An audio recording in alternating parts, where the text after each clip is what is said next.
France is beautiful from the outside and exhausting from the inside. On March 16, 2023, in one of the richest and most admired countries on earth, the government forced through a pension reform without a vote in the National Assembly, using Article 49.3 of the Constitution. 1 week later, according to France's Interior Ministry, 1.089 million people were in the streets. Paris filled with garbage, smoke, and riot police. And the reform was not a revolution. It moved the retirement age from 62 to 64. That scene explains modern France better than any travel brochure, because the France sold to the world is a dream. Wine, fast trains, luxury brands, universal healthcare, café culture, beautiful cities, and a welfare state that promises protection. But the France many people live in feels different. By late 2025, unemployment had risen to 7.9%. Youth unemployment had reached 21.5%. The latest official poverty data for 2023 put monetary poverty in metropolitan France at 15.4%, the highest since the series began in 1996. And in the 2023 OECD Trust Survey, only 34% of people reported high or moderately high trust in the national government. So the question is not whether France is poor. France is not poor. The question is, why a country this wealthy can feel so blocked? The first answer is opportunity. For decades, France has struggled to create enough strong, upward-moving work for the people who need it most. The OECD says the economic situation of young people in France is unsatisfactory, that educational inequalities have widened, and that unemployment for people aged 20 to 24 has not dropped below 16% for nearly 30 years. Young French people, the OECD adds, are highly pessimistic about the future and deeply distrustful of institutions. That is not a mood, that is a warning that the next generation does not believe the system is built for them. The deeper reason is growth. French GDP increased by only 1.5% per year between the end of 2009 and the end of 2019. Then, growth slowed again. In 2025, OECD projections put French growth at only 0.6% to 0.8%, depending on the forecast round. That is not collapse, but it is weak enough to make every promise harder to keep. And this is where France becomes deceptive. On paper, France still looks productive. In 2022, labor productivity was 24% above the OECD average. But productivity per hour can hide a deeper problem. Not enough people are being pulled into strong work in the first place. In Q1 of 2025, France's employment rate was 69.3%, below the OECD average of 72.1%. So France is not a country where nobody works hard. It is a country where too many people struggle to get into the kind of work that creates mobility and a future. The same weakness shows up in business dynamism. OECD data show France has a lower than average and declining share of employment in young, small, and medium-sized firms, while jobs are increasingly concentrated in older and larger companies. France still has famous corporations.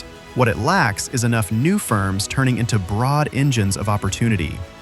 When new firms do not grow, young workers do not move up, regions do not renew, and an economy starts to feel impressive in statistics, but closed in real life.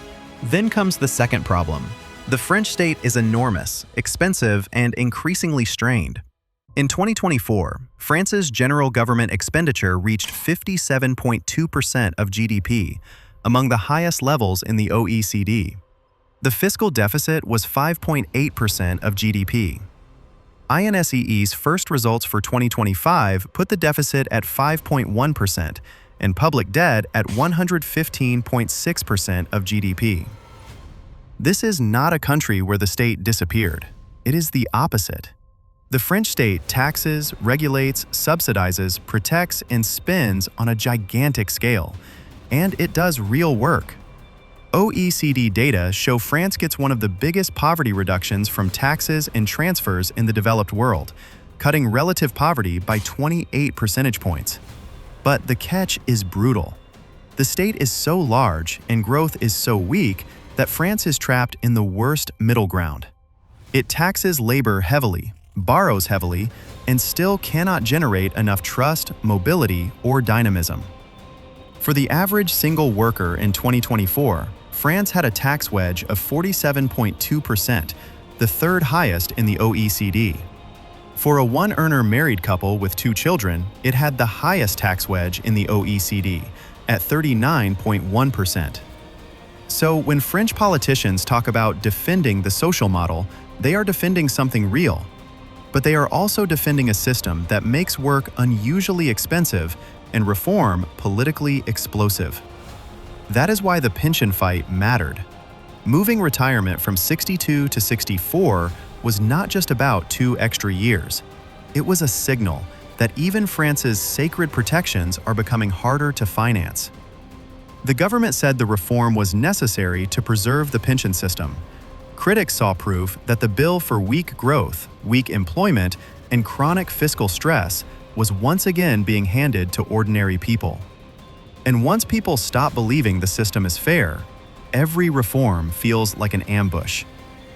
That is the third problem: social fragmentation. France is a country where anger keeps changing costumes, but the frustration underneath stays the same.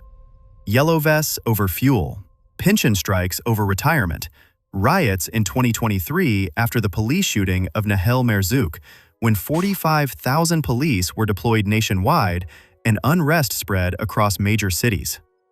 Reuters noted that the shooting reignited long-standing complaints from poor, racially mixed urban communities over police violence and racism. This was not random chaos. It was pressure from communities that already felt economically and politically abandoned. The social data point in the same direction. In 2023, 14.2% of young people in France were not in employment, education, or training, above the OECD average. OECD work on France also stresses strong socioeconomic disparities in education and weaker labor market outcomes for many young people, especially those on weaker educational tracks. So France does not just have an income problem, it has a mobility problem, an integration problem, a talent allocation problem, and even the industrial base tells the same story. According to Eurostat data cited by Destatis, manufacturing accounted for just 10.7% of gross value added in France in 2024, compared with a European Union average of 15.9% and 19.9% in Germany. France still has elite industrial champions, but it has less of the broad productive base that supports middle-income regions, supplier networks, and upward mobility outside superstar sectors and cities. This is why France feels so tense. Not because it has no assets, it has many. Not because the state does nothing, it does a lot. And not because the French are uniquely difficult. That cliché misses the point. France is tense because the old bargain is breaking. The bargain was simple: accept heavy taxes, rigid rules, slower markets, and a powerful state. And in return, you get security, dignity, public services, and a decent path through life. But today, too many French people feel they are paying the cost without receiving the promise. Growth is weak. Youth opportunity is fragile. Work is heavily taxed. Debt is enormous. Trust is low. Poverty is rising. And every attempt to patch the system seems to prove the same fear. The model still demands sacrifice, but no longer guarantees a future. That is the dark side of France, a country the world still romanticizes, but many residents experience as blocked, brittle, and exhausted.